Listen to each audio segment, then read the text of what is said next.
Bonsoir à tous les supporters blaugrana.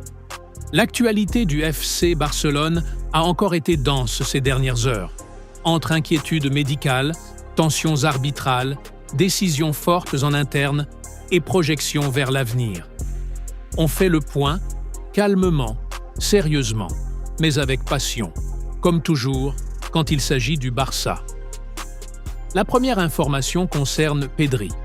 Les examens médicaux réalisés après le match ont confirmé une blessure aux ischio-jambiers de la jambe droite. Une zone sensible, surtout quand on connaît l'historique physique du milieu canarien. Mais bonne nouvelle, la blessure ne semble pas grave. Les premières explorations indiquent qu'il s'agit avant tout d'une mesure de précaution. Le staff médical et technique a pris la décision de le sortir pour éviter toute aggravation, preuve que le club a enfin appris de ses erreurs passées. Pedri devrait tout de même manquer quelques matchs, le temps de récupérer à 100%. Mais le plus important est là. Pas de rechute lourde, pas de blessure longue durée. Le Barça protège son joyau. Et c'est exactement ce qu'il fallait faire. Passons maintenant à une scène qui a profondément choqué la direction du club. À la fin du match face à la Real Sociedad, alors que Joan Laporta se dirigeait vers sa voiture, le président du Barça a été témoin d'une scène pour le moins dérangeante. L'équipe arbitrale s'enlaçait et se félicitait mutuellement pour sa performance. Une image lourde de sens. Selon les informations rapportées par @Joan Poki Eraso, Laporta et ses accompagnateurs sont restés en état de choc extrême. Ils n'ont rien dit, n'ont provoqué aucun scandale, mais l'incompréhension était totale. Au Barça, on accepte la défaite. Mais ce que le club refuse, c'est le sentiment d'injustice, d'arbitrage approximatif, voire complaisant.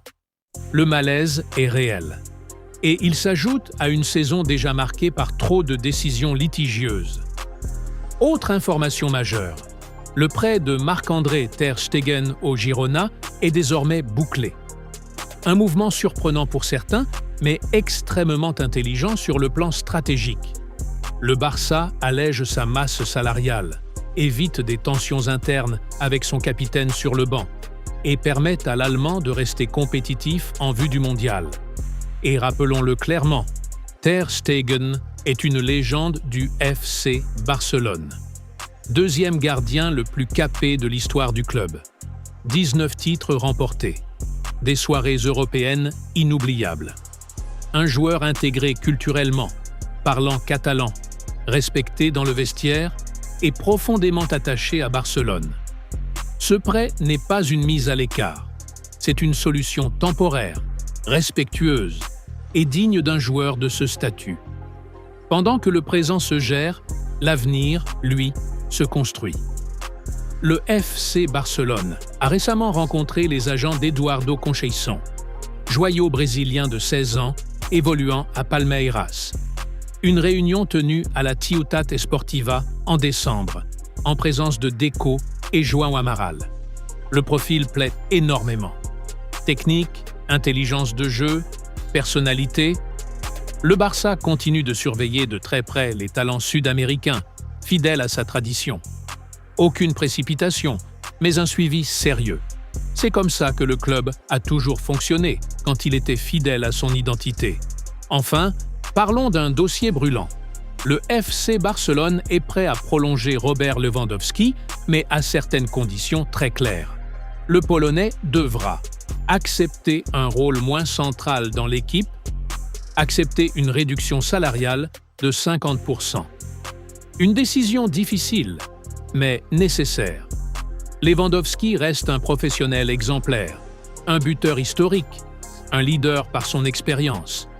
Mais le Barça doit penser collectif, avenir, équilibre financier.